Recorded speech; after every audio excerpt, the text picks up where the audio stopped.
Hello everyone, welcome back to the smart exam. मित्रांनो, जर तुम्ही नवी मुंबई महानगरपालिका भरती 2025 मध्ये स्टाफ नर्स किंवा मिडवाईफ पदासाठी तयारी करत असाल तर हा व्हिडिओ तुमच्यासाठीच आहे. या व्हिडिओमध्ये आपण परीक्षेत वारंवार विचारले जाणारे मागील काही वर्षांचे महत्त्वाचे प्रश्न, प्रिव्हियस इयर क्वेश्चन्स पाहणार आहे, तेही संपूर्ण विश्लेषणासह. म्हणजे प्रश्न, त्याचे 4 पर्याय, त्याचे उत्तर आणि प्रश्नातील 4ही पर्यायाचे संपूर्ण विश्लेषण. जर तुम्ही खरंच नोकरी मिळवायची ठरवलीच असेल तर हा व्हिडिओ तुमच्यासाठी गेम चेंजर ठरू शकणार आहे. त्यामुळे व्हिडिओ पूर्ण पहा, कारण शेवटी मी देणार आहे खास टिप्स अँड ट्रिक्स जे तुमच्या मार्क्समध्ये भर घालतील. आणि या टिप्स तुम्ही अप्लाय केल्या तर परीक्षेमध्ये तुमचे 4 ते 5 मार्क्स नक्कीच इन्क्रीज होणार आहेत.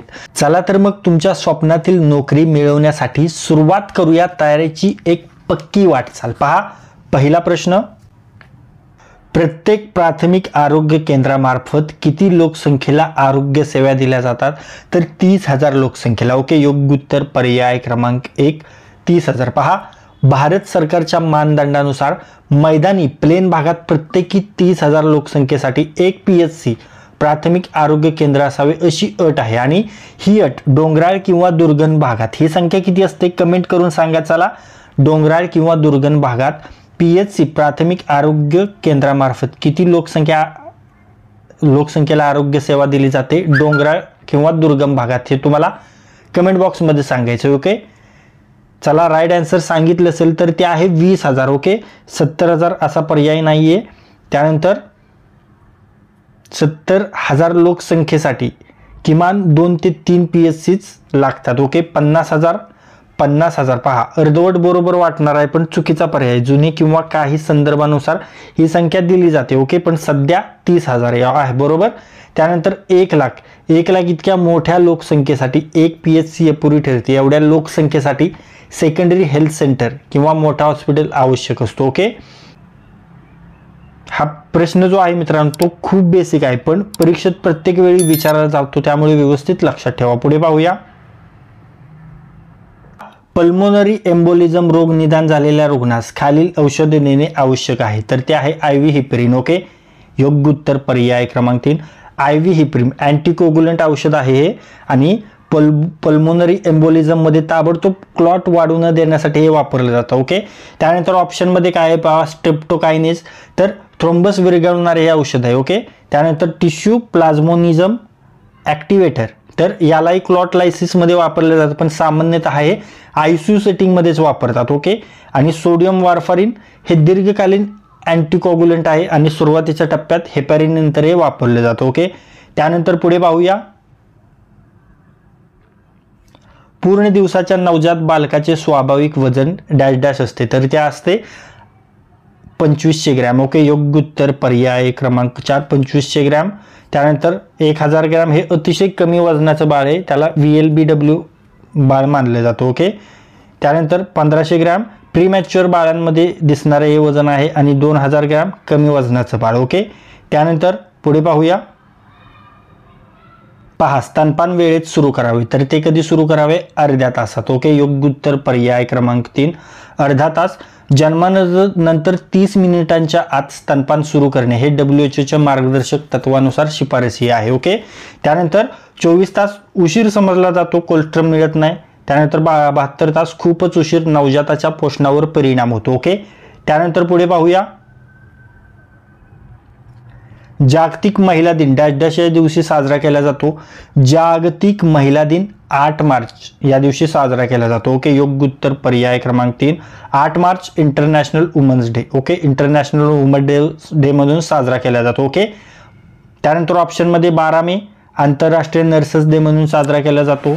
10 एप्रिल होमिओपॅथी दिन म्हणून साजरा केला जातो आणि 7 एप्रिल जागतिक आरोग्य दिन म्हणून साजरा केला जातो. ओके, त्यानंतर पुढे पाहूया. मित्रांनो, हा प्रश्न थोडा ट्रिकी आहे म्हणून लक्षपूर्वक लक्षात ठेवा. ओके, स्टॅट म्हणजे काय? तर एकदम ताबडतोब, थांबविणे, सुरू ठेवणे, थांबविणे असं काही नाही, ताबडतोब. ओके, योग्य उत्तर पर्याय क्रमांक 1, ताबडतोब. ओके, इमिजिएटली वैद्यकीय अशी संज्ञा आहे याची. ओके, त्यानंतर थांबविणे काय आहे? स्टॉप. ओके, स्टॅट नाही, सुरू करणे, इनिशिएटेड. ओके, आणि थांबविणे सांगितलं स्टॉप. त्यानंतर पुढे पाहूया. पहा, मूत्रपिंडातील सूक्ष्म रचनांना काय म्हणतात. ओके, मूत्रपिंडातील सूक्ष्म रचनांना काय म्हणतात, तर त्याला म्हणतात नेफ्रॉन्स. ओके, योग्य उत्तर पर्याय क्रमांक 2. नेफ्रॉन्स मूत्रपिंडाची कार्यात्मक व संरचनात्मक घटक असतात. ओके, त्यानंतर ऑप्शनमध्ये पहा, पिरॅमिड्स मूत्रपिंडाच्या मेडुलामधील त्रिकोणी रचना असते. ओके, त्यानंतर कॉर्टेक्स मूत्रपिंडाची बाह्य भाग असते आणि पेल्विस मूत्रगोळा होण्याची जागा असते. ओके, अशा प्रश्नांवर केस स्टडी सुद्धा विचारला जातो मित्रांनो. पुढे पाहूया. डॉट्स औषध प्रणाली कोणत्या रोगासाठी वापरली जाते. पहा, डॉट्स औषध प्रणाली ही क्षयरोगासाठी वापरली जाते. ओके, योग्य उत्तर पर्याय क्रमांक 3 क्षयरोग, टीबी साठी. डॉट्स म्हणजे directly ऑब्झर्व्ड treatment short course. Okay, dots म्हणजे directly ऑब्झर्व्ड treatment short course. Okay, त्यानंतर ऑप्शनमध्ये पहा, हिवताप यासाठी ॲक्ट औषध असते एसीटी. पोलिओ आयपी किंवा ओपीओ लस दिली जाते, शक्यतो ओपीओ लस असते. त्यानंतर कुष्ठरोग एमडीटी मल्टी ड्रग थेरपी वापरली जाते. ओके, त्यानंतर समोरचा प्रश्न, दारूच्या व्यसनाधीन व्यक्तींना मदत करणारी संस्था कोणती. Okay, alcoholic ॲनॉनिमस. ओके, योग्य उत्तर पर्याय क्रमांक 3 अल्कोहोलिक ॲनॉनिमस. ओके, तर ही जी संस्था आहे ती दारूचे व्यसन सोडवण्यासाठी एक गट आहे. ओके, त्यानंतर ऑप्शनमध्ये नार्कोटिक्स ॲनॉनिमस, तर ही ड्रग व्यसनासाठीची आहे संस्था. ओके, त्यानंतर रेड क्रॉस काय, तर आपत्कालीन मदत व आरोग्य क्षेत्रातील संस्था आहे. ओके, आणि Indian society of psychiatric nurses, तर मानसिक आरोग्य क्षेत्रात कार्यरत असणारे आणि व्यसनावर लक्ष केंद्रित नसतं, याचं फक्त सायकॅट्रिक दिले, मानसिक आरोग्य क्षेत्रात कार्यरत. बरोबर. त्यानंतर पुढे पाहूया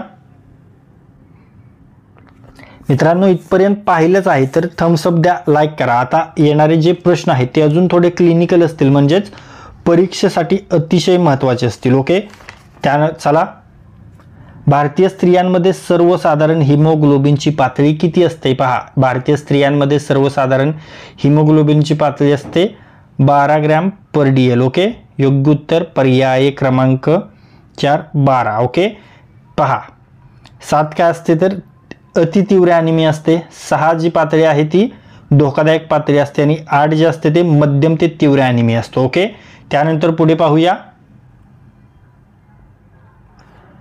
हृदय व रक्तवाहिन्यांच्या विकासासंबंधित अलीकडील काळात कोणत्या घटकावर विशेष चर्चा होत असते, तर तो घटक आहे कोलेस्ट्रॉल. ओके, योग्य उत्तर पर्याय क्रमांक 3 कोलेस्ट्रॉल. ओके,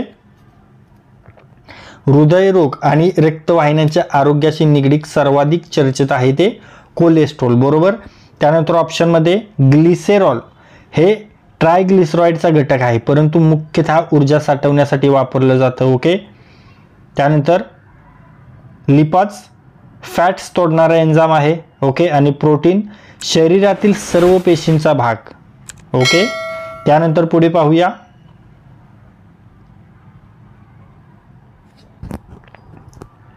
प्रतिरोध संस्थेच्या कार्यात मदत करते कोण, तर ते आहे लोह, आयरन. योग्य उत्तर पर्याय क्रमांक 1 लोह, आयरन. हिमोग्लोबिनमध्ये असते, ऑक्सिजन वाहून नेण्यास मदत करते आणि प्रतिकार शक्ती सुधारते. बरोबर. त्यानंतर ऑप्शनमध्ये आहे आयोडीन, थायरॉइड कार्यासाठी आवश्यक प्रतिकार शक्तीशी थेट संबंध नाहीये. आयोडीनचे स्वरूपच थायरॉइडसाठी. ओके, आणि कॅल्शियम हाडे आणि स्नायूंना मदत करते. बरोबर. त्यानंतर पुढे पाहूया. खालीलपैकी कोणत्या साधनाने हृदयाचे ठोके मोजले जातात. ओके, पहा, हृदयाचे ठोके कोणत्या साधनाने मोजले जातात, ते स्टेथोस्कोपने मोजले जातात. योग्य उत्तर पर्याय क्रमांक 2 स्टेथोस्कोप. ओके, त्यानंतर कार्डिओग्राफ ECG साठी वापरतात. ओके, थर्मामीटर ताप मोजण्यासाठी वापरतात आणि अल्टीमीटर उंची मोजण्यासाठी वापरतात. ओके, पुढे पाहूया. गुडघ्याचा व कोपराचा सांधा हे कोणत्या प्रकारचे उदाहरण आहे. गुडघ्याचा व कोपराचा सांधा, बिजागरीचा सांधा. ओके, योग्य उत्तर पर्याय क्रमांक 1 बिजागरीच्या सांध्याचे उदाहरण आहे. फक्त एका दिशेने हालचाल होणारा हा सांधा असतो. ओके, त्यानंतर ऑप्शनमध्ये आहे उकळीचा सांधा, तर खांदा व कुला यांचे सांधे. ओके, सर्व बाजूंनी हालचाल होते. खिळीचा सांधा, डोक्याचा सांधा एका अक्षाभोवती फिरणार असतो आणि सरकता सांधा मनगटात वापरला जातो हळू हालचालीसाठी. बरोबर, पुढे पाहूया.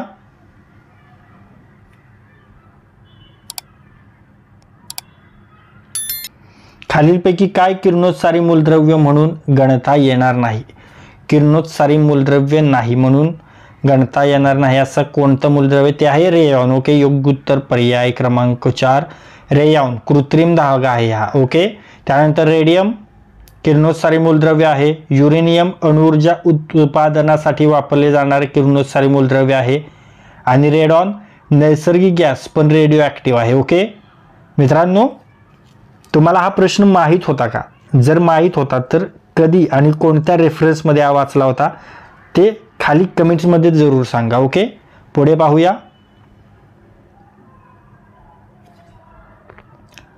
पचनक्रियेत स्टार्चचे रूपांतर कशात होते? माल्टोजमध्ये. ओके, योग्य उत्तर पर्याय क्रमांक 1 माल्टोज. स्टार्च सुरुवातीला माल्टोजमध्ये रूपांतरित होते अमायलेज एन्झाईमद्वारे. ओके, नायट्रोज असा काही पदार्थच नाही आहे. ओके, जीवनसत्व बी सूक्ष्म पोषक तत्व आहे आणि ग्लुकोज अंतिम उत्पादन पण मधल्या टप्प्यात माल्टोज तयार होते. ओके, त्यानंतर पुढे पाहूया.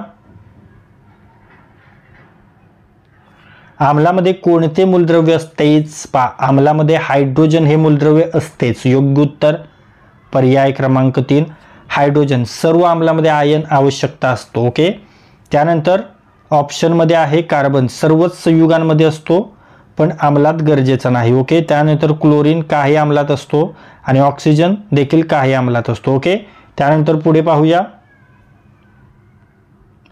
Alkali metals are reductant. Okay, योग्य उत्तर पर्याय क्रमांक 3 रिडक्टंट. ओके, ऑक्सिडायझिंग एजंट म्हणून हे काय तर इलेक्ट्रॉन घेतो आणि अल्कली मेटल्स देतात. ओके, ऑक्सिडेंट चुकीचा शब्द आहे आणि इलेक्ट्रो निगेटिव्ह एलिमेंट्स हे इलेक्ट्रॉन खेचणारे असतात, अल्कली मेटल्स नसतात. ओके, पुढे पाहूया.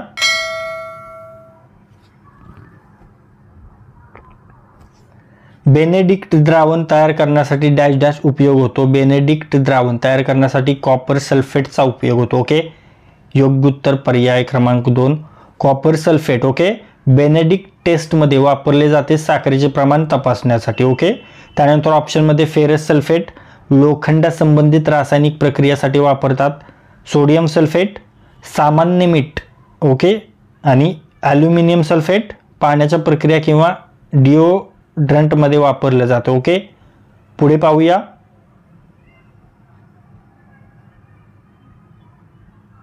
क्षकिरण म्हणजे काय? क्षकिरण. ओके, क्षकिरण म्हणजे विद्युत चुंबकीय लहरी. ओके, योग्य उत्तर पर्याय क्रमांक 1 विद्युत चुंबकीय लहरी.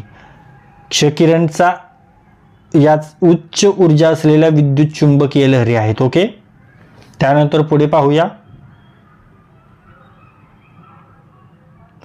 अत्यंत कमी तरंगलांबी प्रकाश किरणांप्रमाणेच विद्युत चुंबकीय व त्याच्या इतकाच वेग ही वैशिष्ट्ये कोणत्या किरणांना लागू होतात? एक्स रेना लागू होतात. ओके, योग्य उत्तर पर्याय क्रमांक 3 एक्स रे. एक्स किरणांना कमी तरंगलांबी व प्रकाशासारखा वेग असतो. ओके, तर गॅमा किरणांची देखील तरंगलांबी कमी असते पण ते आणखी अधिक ऊर्जा असलेले असतात. तसेच लेझर सुसंगत प्रकाश किरण असतो, तरंगलांबी विविध असू शकते. आणि बीटा हे कण आहेत, लहरी नाही आहेत, बीटा कण असतात. बरोबर. समोरचा प्रश्न मित्रांनो, तुम्ही किती मार्क्स मिळवतात ते शेवटी नक्की सांगा. निरुपयोगी तांबड्या पेशींचे विघटन खालीलपैकी कोठे होते? प्लीहा स्प्लीन मध्ये. ओके, योग्य उत्तर पर्याय क्रमांक 4 प्लीहा स्प्लीन निरुपयोगी तांबड्या पेशींचे विघटन होते. ओके, जुन्या आरबीसीस नष्ट करण्याचे मुख्य केंद्र आहे. ओके, त्यानंतर ऑप्शनमध्ये हृदय रक्तपंप करण्याचे कार्य करते. यकृत काही प्रमाणात मदत करतं तांबड्या पेशींच्या विघटनाला. ओके, आणि किडनी नायट्रोजन युक्त टाकाऊ पदार्थ बाहेर टाकते. त्यानंतर पुढे पाहूया. सल्फ्युरिक ॲसिड व जस्त यांच्या क्रियेने कोणता वायू तयार होतो? सल्फ्युरिक ॲसिड व जस्त यांच्या क्रियेने हायड्रोजन वायू तयार होतो. ओके, योग्य उत्तर पर्याय क्रमांक 2 हायड्रोजन जस्त व आम्लाच्या क्रियेमुळे हायड्रोजन वायू बाहेर पडतो. पुढे पाहूया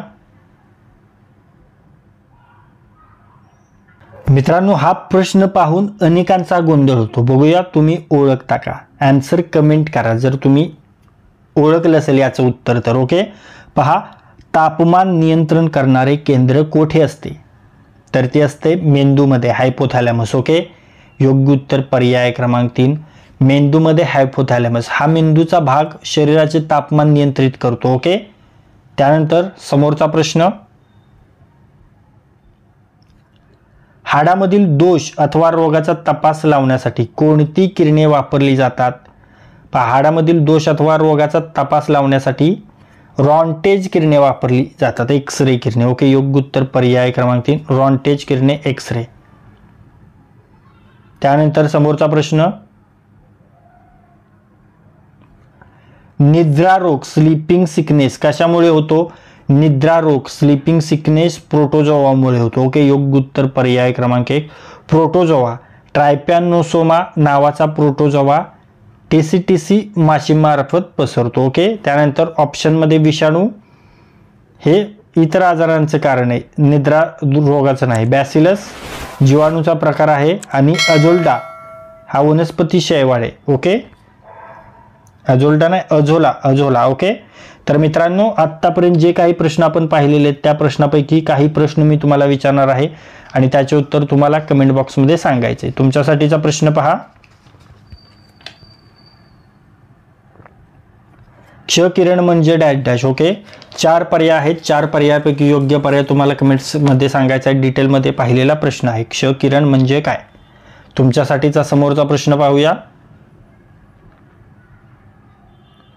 मूत्रपिंडातील सूक्ष्म रचनांना काय म्हणतात? 4 पर्याय आहेत तुमच्याजवळ, 4 पर्यायापैकी योग्य पर्याय तुम्हाला कमेंट बॉक्समध्ये सांगायचा आहे. प्रश्न पुन्हा एकदा पहा, मूत्रपिंडातील सूक्ष्म रचनांना काय म्हणतात? ओके, तर मित्रांनो, हे होते स्टाफ नर्स मिडवाईफ पदासाठीचे काही महत्त्वाचे PYQ म्हणजेच प्रिव्हियस इयर क्वेश्चन्स.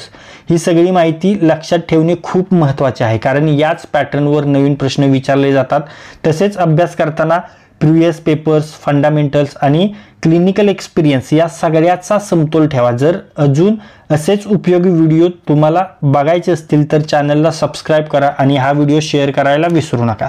चला आता शेवटी पाहूया काही खास टिप्स आणि ट्रिक्स ज्यामुळे तुम्ही सिलेक्शनच्या आणखी जवळ याल. ओके, पहा, तुमच्यासाठीची पहिली टिप्स आहे, मागील वर्षांचे प्रश्न PYQ नक्की सोडवा. ओके, किमान 3 ते 4 वर्षांचे जुने प्रश्न नियमित सोडवत राहा.